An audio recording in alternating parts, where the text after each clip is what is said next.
महाविकास अघाड़ी की हुकूमत बनेगी, कैबिनेट मिनिस्टर वो के हल्फ लेगा और आपकी ताकत बंद करेगा। अबू आसिम मुसलमानों की तो मदद करेगा ही, मेरे दलित बहनों को, मेरे दलित भाइयों को, मेरे ओबीसी भाइयों को बताना चाहता हूं, इंसाफ की जंग में अबू आसिम आपके साथ खड़े होगा।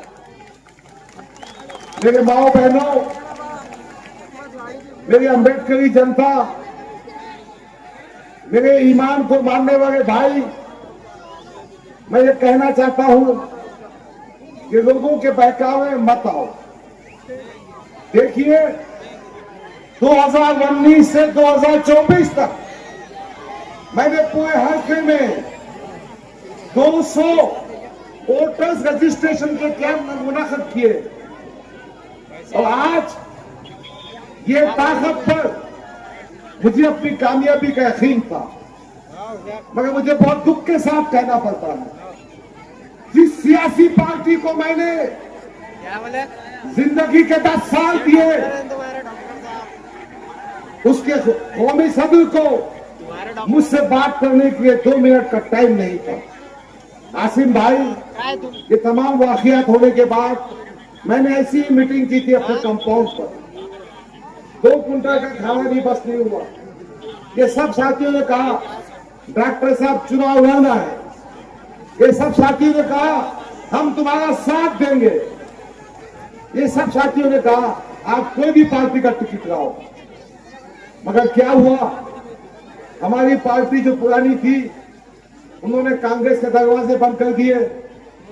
मैंने आसिम भाई को फोन किया, आसिम भाई ने कहा डॉक्टर साहब आप आ जाइए, और आसिम भाई ने जो मुझ पर एहसान किया उसके लिए मैं भी शुक्रगुजार हूं, ये पूरी जनता भी आपकी शुक्रगुजार।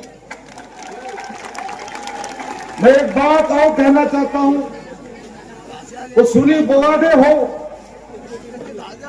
कि अवसर मरताई हो कि भारत गायकवाड़ हो या वक्रे हो, ये मेरे गैर मुस्लिम दोस्त है, सुगम डोंगरे हो या घाटे हो, ये सब भाग कर मेरे पास आए, इन्होंने मेरी मदद करने का वादा किया। मैं शुक्रगुजार हूं करीम कुरैशी, हबीब कुरैशी, उनके तमाम साथियों का, जिन्होंने बहुत ताकत के साथ मेरा साथ देने का वादा किया और साथ दे रहे हैं। मैं जमीयत उल-अरब के उन नौजवानों का, खास तौर पर नासिर नादी चाऊश, खादी चाऊश, मूसा चाऊश, इनका शुक्रगुजार हूं। मैं जमीर खान साहब, माजी कॉर्पोरेटर, मैं हमारे दोस्त फराज खान, हमारे भाईजीपुर के इमरान भाई, मैं एमके मुस्तफा खान, मेरे साथी सोहेल जलील, मेरे तमाम जो साथी है, हमारे समीर चाऊश, गुड्डू भाई, हसन भाई, और सबसे वादा करता हूं कि गफ्फार कादरी वो आदमी नहीं जो फोन कॉल रिसीव नहीं करता। गफ्फार कादरी आपका फोन कॉल रिसीव करेगा।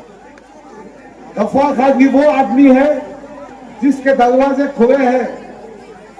मैंने 5 जून के आवाज MLMP को देखा कि वो दरवाजा भी खुला नहीं रखते। मैं वो आदमी हूं जो आपके बीच में रहूंगा, बालकनी में से हाथ नहीं बताऊंगा भाई, बालकनी में से हाथ नहीं बताऊंगा। मुझे मेरे बच्चों को लंदन तालीम हासिल करने के भेजना नहीं है, बस एक बार ताकत से आप साथ दीजिए। समाजवादी पार्टी महाराष्ट्र में महाविकास पार्टी का हिस्सा है। महाविकास अघाड़ी की हुकूमत आएगी, गवर्नमेंट के जरिए, अबू आसिम आजमी के जरिए हम स्कीमात लाएंगे।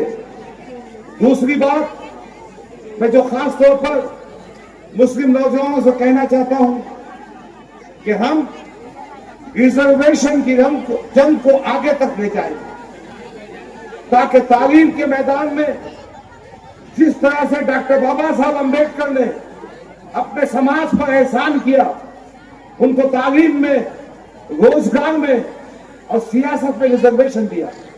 ठीक है, हम तालीम और रोजगार में मुसलमानों के रिजर्वेशन की बात करेंगे और मुझे उम्मीद है कि ये क़ियादत उसको अंजाम तक पहुंचाएगी, ये क़ियादत उसमें कामयाब होगी।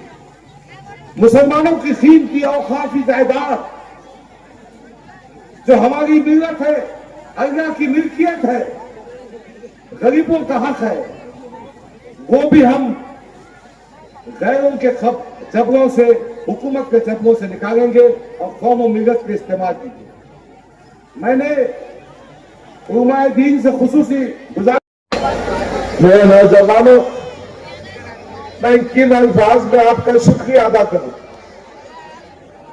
मैं अबू आसिम साहब का शुक्रगुजार हूं कि उन्होंने मुझे सहारा दिया और आज इतनी बड़ी तादाद में आप मेरे सामने मौजूद हैं।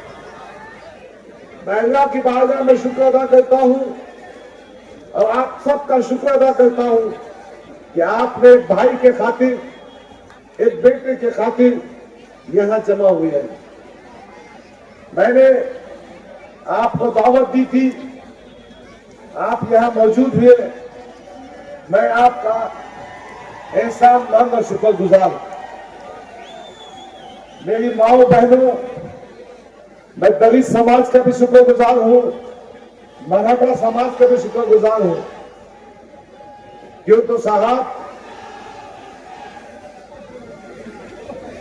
मैंने ये सोचा था, मैं जानता हूं अबू आसिम भाई भी इस बात की वजाहत करेंगे,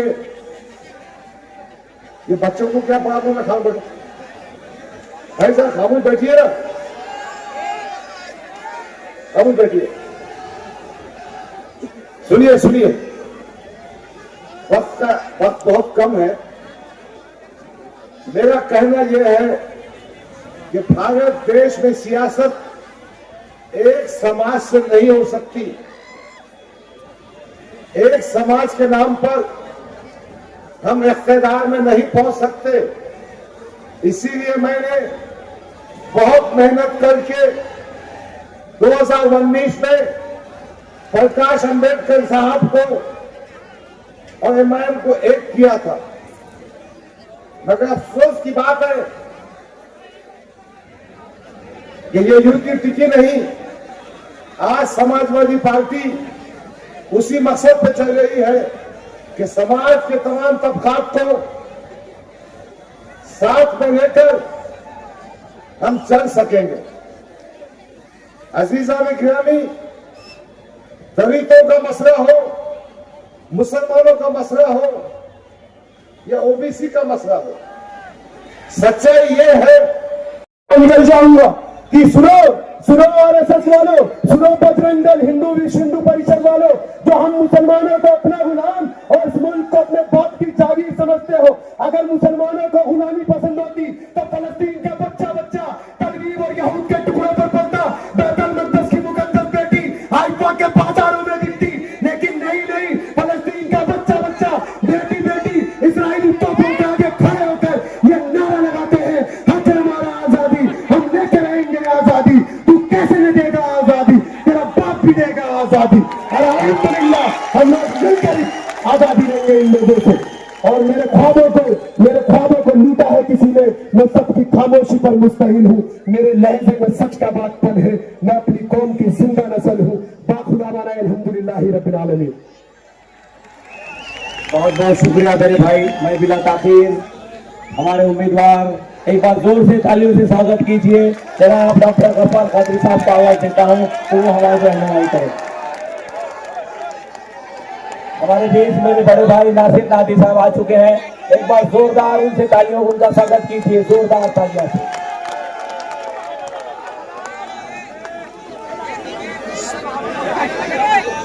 स्टेज पर तशरीफ फरमा समाजवादी पार्टी के महाराष्ट्र के सदर अबू आसिम आजमी साहब, पार्टी से तशरीफ फरमा हमारे जमील भाई कॉर्पोरेटर हमारे इमरान भाई, फिरोज मूसा खान, हमारे भाई फराज भाई, मैं किन किन नौजवानों का काम नाम लूं, हमारे करीब